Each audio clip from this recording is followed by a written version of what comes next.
Nadreen, Pakistan में कोई भी सहाफ़ी, कोई भी सियासतदान या कोई दानश्वर या सिविल सोसाइटी या वकला इस इशू पे बात ही नहीं कर रहे जिस पे भी फजलुर रहमान साहब ने बात की है कि सिविलियंस के सारे इख्तियारात जो हैं, यानी पूरा कमांड एंड कंट्रोल का सिस्टम, वो पार्लियामान के इख्तियार से बाहर लाकर फ़र्द वाहिद के इख्तियार में दे दिया गया।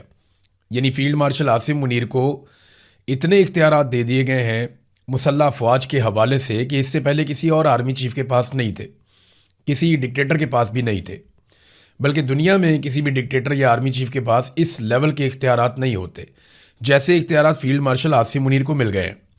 ये कारनामा आसिफ अली जरदारी और नवाज शरीफ दोनों ने मिलकर किया। अपने अपने टाइम पे ये दोनों लोग ये कहते रहे कि ये इनकलाबी हैं और ये सिविलियन सुपरमेसी चाहते हैं या चाहते हैं कि सिविलियंस की बालादस्ती हो पाकिस्तान के अंदर।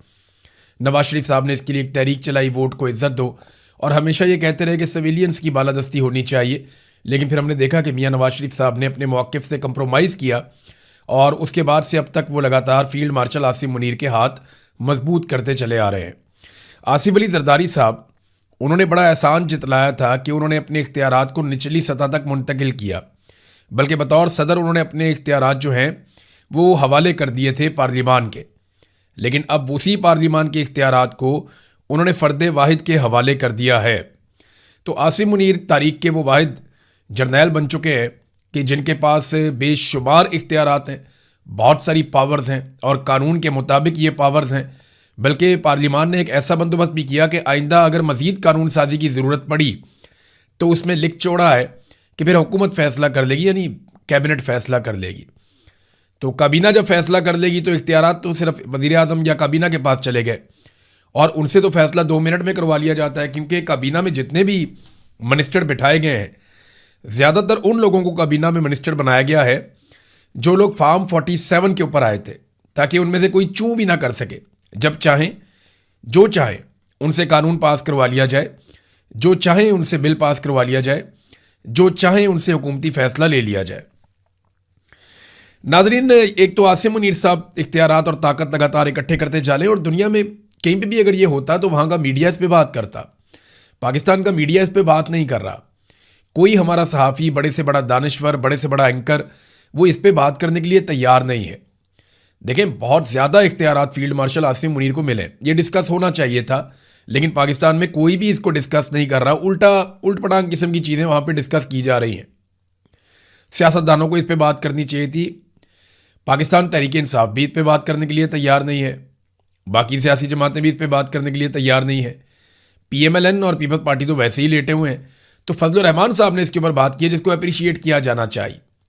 लेकिन क्या फजलुर रहमान साहब खड़े रहेंगे? माजी का जो फजलुर रहमान साहब का ट्रैक रिकॉर्ड है, वो हमेशा दबाव डाल के अपना कोई ना कोई फ़ायदा ले लेते हैं।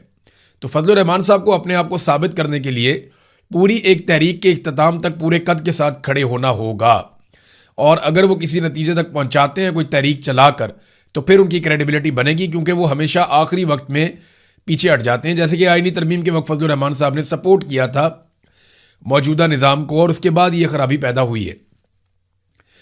नाज़रीन, दुनिया क्रिकेट के जो आला तरीन साबिक कप्तान हैं, ये 21 कैप्टन हैं, ये लेजेंड क्रिकेटर्स हैं, पूरी दुनिया में इनका बहुत नाम है। इन्होंने पाकिस्तान के मौजूदा वज़ीर आज़म शहबाज शरीफ को इमरान खान साहब के हवाले से एक ख़त लिखा है। ख़त में क्या लिखा है, तफसीलात मैं आपके सामने रख देता हूँ। ये जो ख़त लिखा है, इसके अंदर 3 मुतालबात किए गए हैं। ये 21 बैनुल अक़वामी क्रिकेट के कप्तान हैं और ये पूरी दुनिया के अंदर मकबूल तरीन लोग हैं।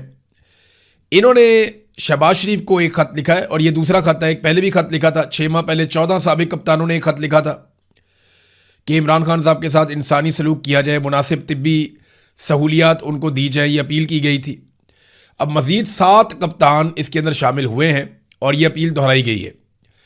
सुप्रीम कोर्ट ने हुक्म दिया, उसके बावजूद इमरान खान साहब को अस्पताल में नहीं ले जाया गया, उनका इलाज नहीं करवाया गया। जिस अस्पताल में ले जाया गया, वहाँ पे जो मशीन मतलूब थी या जिस मशीन की ज़रूरत थी, वो मशीन ही ख़राब थी। और तिब्बी बोर्ड के अंदर भी इमरान खान साहब के डॉक्टर को शामिल नहीं किया गया, वो टेस्ट नहीं करवाया गया, कुछ भी नहीं हुआ। तो ख़त में तशवीश का इजहार किया गया है और 3 दरखास्तें की हैं ख़त के अंदर साबिक कप्तानों ने। नंबर 1, सुप्रीम कोर्ट के हुक्म के मुताबिक इमरान खान की ज़ाती डॉक्टरों पर मुश्तमिल तिब्बी बोर्ड को इनकी सेहत खास तौर पर दाईं आंख में बिनाई की कमी का मुकम्मल और गैर जानिबदाराना मुआयना करने की इजाज़त दी जाए। नंबर 2, अदालत की तरफ से बहाल करदा हफ्तावार ख़ानदानी मुलाकातों में बिला तातुल और बगैर किसी ताख़ीर के अमल दरामद किया जाए। नंबर 3, तिब्बी तशखीस के नताइज की रोशनी में तजवीज़ करदा इलाज इमरान खान को फौरी फ्राहम किया जाए। इनमें तो कोई नहीं कहता कि इमरान खान को रिहा कर दिया जाए, कोई नहीं कहता कि उसको हुकूमत दे दी जाए, ये पाकिस्तान के इंटरनल मामलात में मुदाखलत नहीं कर रहे, लेकिन खालिसतन इनके तीनों मुतालबात इंसानी हकूक़ के मामले में सुप्रीम कोर्ट ऑफ पाकिस्तान के फैसले के मुताबिक हैं, उससे मुताबिकत रखते हैं। तो बैनुल-अक़वामी सतह पर तो आवाज़ें उठ रही हैं, पाकिस्तान के अंदर वो लोग जिन्होंने इमरान खान साहब के साथ क्रिकेट खेली उनको भी आवाज़ उठानी चाहिए। एक बात हमें समझनी पड़ेगी, जो पाकिस्तान के अंदर क्रिकेटर्स मौजूद हैं, चाहे वसीम अकरम हैं, वकार यूनस हैं, आकिब जावेद हैं, इंज़माम उल हक हैं, मुश्ताक अहमद हैं, या आप देख लें मुइन खान हैं, राशिद लतीफ़ हैं, रमीज़ राजा हैं, शुएब अख्तर हैं, बाकी बहुत सारे और बेशुमार नाम है। पाकिस्तान ने बड़े स्टार्स पैदा किए हैं क्रिकेट के मैदान में, बड़े स्टार्स पैदा किए हैं, सईद अनवर, आमिर सुहेल, सलीम मलिक, इजाज़ अहमद, बहुत बेशुमार क्रिकेट स्टार्स पैदा किए, उन्होंने बड़ा नाम बनाया पाकिस्तान की क्रिकेट में। सकलैन मुश्ताक बड़ा शानदार प्लेयर, तो इनको भी आवाज़ उठानी चाहिए। लेकिन प्रॉब्लम यह है कि पाकिस्तान में जो भी आवाज़ उठाता है उसको कीमत चुकानी पड़ती है। ये जो दुनिया क्रिकेट के 21 कप्तानों ने आवाज़ उठाई है, इनमें से किसी को भी इनके मुल्क में पुलिस गिरफ्तार नहीं करेगी, इनकी चादर और चार दीवारी का तकद्दुस पामाल नहीं किया जाएगा, इनको डंडे नहीं मारे जाएंगे, इनका घर नहीं तोड़ा जाएगा। चलिए, ये तो पाकिस्तान के क्रिकेटर्स के साथ भी नहीं होगा, लेकिन उनकी वहाँ पे नौकरियाँ नहीं छीनी जाएंगी। ऐसा नहीं होगा कि इसके बाद क्रिकेट बोर्ड कहेगा जी अब ये कमेंट्री नहीं कर सकता, या क्रिकेट बोर्ड कहेगा ये मैदान में नहीं आ सकता, या क्रिकेट बोर्ड के अंदर इसको कोई ओहदा नहीं मिलेगा, या इसका मुस्तकबिल बिल्कुल ख़राब कर दिया जाएगा, ये किसी एकेडमी में नहीं जा पाएगा, या ये कोचिंग नहीं कर पाएगा। ये चीज़ें सिर्फ पाकिस्तान में होती हैं, पसंद और नापसंद की बुनियाद के ऊपर। यहाँ पे आप देखें कि अगर आप फील्ड मार्शल की माथे को चूम लें या गले को ऊपर आप एक चुम्मी ले लें आप, तो उसके बाद आपके पीछे सिक्योरिटी की गाड़ियाँ लग जाती हैं। यानी आप प्रोटोकॉल के अंदर घूमते हैं, आपको बहुत प्रोटोकॉल मिलता है, आप बहुत इंजॉय करते हैं, बहुत सारा आपको जो है वो पैसा वैसा भी मिल जाता है, फ़ायदे भी आपको मिल जाते हैं, बहुत सारा प्रोटोकॉल आप इंजॉय करते हैं। लेकिन अगर आप कोई दूसरी बात कर देते हैं तो उसके बाद आपकी टोपी के नीचे कहीं पे साइड पे 804 का नंबर लिखा हुआ नज़र आ जाए तो फिर आप क्रिकेट टीम से बाहर हो जाते हैं, फिर आपके लिए क्रिकेट के दरवाजे बंद हो जाते हैं। तो यहाँ पे तो आप अपनी ओपिनियन दे नहीं सकते, बहुत मुश्किल है, लेकिन इसके बावजूद लोग देते रहते हैं। हाँ, जो इमरान खान साहब के बेनिफिशरी हैं, प्लेयर्स जिनको उनका नाम इमरान खान ने दिया, उन्हें बोलना ज़रूर चाहिए था, छोटी मोटी कुर्बानी उनको भी दे देनी चाहिए थी। कौन सा उनको गिरफ्तार कर दिया जाएगा या उनके घर तोड़ दिए जाएंगे?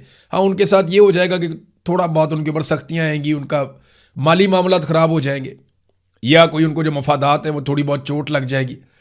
तो इमरान खान ने दिया सारा कुछ इन्हें अल्लाह रब्बुल इज़्ज़त के बाद। अगर वसीम अकरम आज वसीम अकरम है या वकार यूनस आज वकार यूनस है तो इमरान खान की वजह से है। बाकी बहुत सारे प्लेयर, इंज़माम उल हक को तो खुद कॉन्फिडेंस नहीं था और इमरान खान कहते थे मुझे मैच जितवाएगा, ये हमें वर्ल्ड कप जितवाएगा।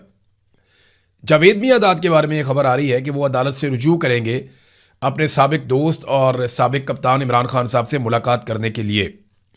अब देखते हैं कि वहाँ से क्या डेवलपमेंट आती है।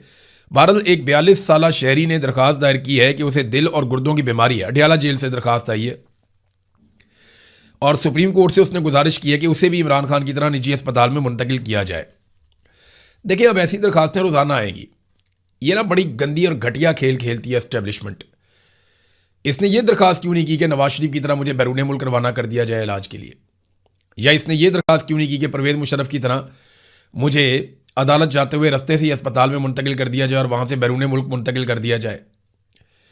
इसने नवाज शरीफ या परवेज़ मुशर्रफ की मिसाल क्यों नहीं दी? इसने आसिफ अली जरदारी की मिसाल क्यों नहीं दी? इसने सिर्फ इमरान खान की मिसाल क्यों दी? अभी और भी ऐसी बहुत सारी आ जाएंगी। अगर तो इस कैदी को इमरान खान की तरह साबिक ये वज़ीर आज़म है और ये पूरी कौम का एक सबसे बड़ा हीरो है, या पूरी कौम इसके लिए दुआएं कर रही है, या ये कैदी जो है वो पाकिस्तान का सबसे मकबूल सियासी लीडर है, रहनुमा एक बहुत बड़ा, और इसे भी कैद तन्हाई का सामना है, इसके भी सारे हकूक़ छीन लिए गए हैं, इसके ऊपर भी जुल्म और जबर की फस्तायत के पहाड़ तोड़े गए हैं, इसकी फैमिली के साथ भी वो सारा कुछ ही किया गया। तो ठीक है, फिर दरख्वास्त डाल दे भाई। इमरान खान साहब की शख्सियत भी मुख्तलिफ है, उनका किरदार भी मुख्तलिफ है और उनके साथ होने वाला सलूक भी मुख्तलिफ है। इस बुनियाद पर आप सपोर्ट कर सकते हैं कि यार इस बंदे के साथ बड़ा जुल्म हुआ, इसको कुछ ना कुछ तो उस जुल्म का बदला दिया जाए ना। बाकी सारे कैदियों की तरह अगर इमरान खान को भी रखा जाता तो आप बाकियों कैदियों वाला सलूक भी इमरान खान के साथ कर लेते। इमरान खान को तो कैदियों वाले हुकूक भी नहीं मिले। यानी मुलाकातें तो कैदी का बुनियादी हक होता है, टेलीफोन पे बात करना, किताब तक रसाई, टीवी तक रसाई, एक्सरसाइज तक रसाई, ये सारी चीज़ें कैदियों का बुनियादी हक होता है। कैदी तो सारा दिन जेल के अंदर खुले फिरते रहते हैं, कोई इधर जाता है, कोई उधर जाता है, इधर गप्पे लगाते हैं, उधर गप्पे लगाते हैं, कहीं बैठ के मैंने देखा ताश खेल रहे होते हैं, कहीं बैठ के लूडो खेल रहे होते हैं। मैंने अपनी आंखों से देखा जेल के अंदर, मैं खुद भी जेल में रहा हूँ 2 दफ़ा, कई दफ़ा मैं 10 दफ़ा पकड़ा गया हूँ, कोई मेरे ख्याल में 7-8 दफ़ा तो थानों के अंदर रहा हूँ और 3 दफ़ा मैं जेलों के अंदर गया हूँ। तो मैं देखता रहा हूँ वहाँ पे कैदी क्या करते हैं, किस तरह रहते हैं। तो जिस तरह की कैद तन्हाई इमरान खान साहब की है, वैसी अगर किसी और कैदी को रखा जाए और उस तरह तंग किया जाए तो फिर वो बात भी करे ना। और वैसे भी ये साबिक वज़ीर आज़म है, मुल्क का सबसे बड़ा लीडर है, इसका बहुत फ़र्क है। तो नवाज शरीफ की मिसाल कोई नहीं देता। नाज़रीन, भारत से ना एक उनके साबिक जज हैं, बल्कि चीफ जस्टिस हैं साबिक, इंडियन सुप्रीम कोर्ट के जस्टिस मार्कंडे। ये बड़े मशहूर आदमी हैं, इनके फैसले भी बड़े मशहूर हैं। उन्होंने एक बात की है, उन्होंने कहा जी पाकिस्तानी सुप्रीम कोर्ट के वादे हुक्म के बावजूद इमरान खान को शिफा अस्पताल मुंतकिल ना करना और 3 डॉक्टरों की कमेटी तश्कील ना देना इस बात का सबूत है कि पाकिस्तानी एस्टेब्लिशमेंट अदलिया के अहकामात की तामील नहीं करेगी जिनसे वो इत्तफाक नहीं करती। यानी जो पाकिस्तान की अदलिया कहती है, जो फैसला देती है, अगर एस्टेब्लिशमेंट को पसंद नहीं है तो फिर वो उसके ऊपर अमल दरामद नहीं होने देती। अगर मैं चीफ जस्टिस होता, वो इंडियन चीफ जस्टिस साबिक वो ये कह रहे हैं कि अगर मैं चीफ जस्टिस होता तो इन हालात में पाकिस्तान की तमाम अदालतों को उस वक्त तक बंद कर देता जब तक एस्टेब्लिशमेंट की जानिब से ये मजबूत यकीन दहानी ना मिल जाती कि वो मुस्तकबिल में अदालतों के अहकामात की पाबंदी करेगी। ये तो आज़ाद जज ही कर सकता था, कादी फ़ायद ईसा और उसकी बाकियात तो नहीं कर सकती। जस्टिस याया अफरीदी तो कंप्रोमाइज जज हैं पहले दिन से ही। याया अफरीदी ने तो कादी फ़ायद ईसा से ज़्यादा सहूलतकारी की है। कादी फ़ायद ईसा ने तो बहुत ही गंद मारा, बहुत ही फजूल काम किया, लेकिन जस्टिस याया अफरीदी ने सिस्टम की सहूलतकारी में कोई कसर नहीं छोड़ी है। नादरीन, मैं आपको कह रहा था ना शुरू में कि तवज्जो भटकाई जाती है दूसरी चीज़ों की तरफ। एक तरफ पाकिस्तान तहरीक इंसाफ अपनी तहरीक को तेज़ करने की कोशिश कर रही है, लेकिन मेरी इंफॉर्मेशन के मुताबिक पाकिस्तान तहरीक इंसाफ में बहुत सारी डिवीज़न है। कोशिश तो हो रही है कि लोग इकट्ठे हो, लोग निकलना भी चाहते हैं, लोग बाहर आना भी चाहते हैं, लेकिन स्पॉयलर्स बहुत सारे हैं। यानी मामले को ख़राब करने वाले लोग ज़्यादा हैं। एक दूसरे से जेलसी, एक दूसरे से सियासी मुकाबला, एक दूसरे की मुखालफत, वो बहुत ज़्यादा है और उसकी वजह से इनकी तहरीक को हमेशा नुकसान पहुंचता है।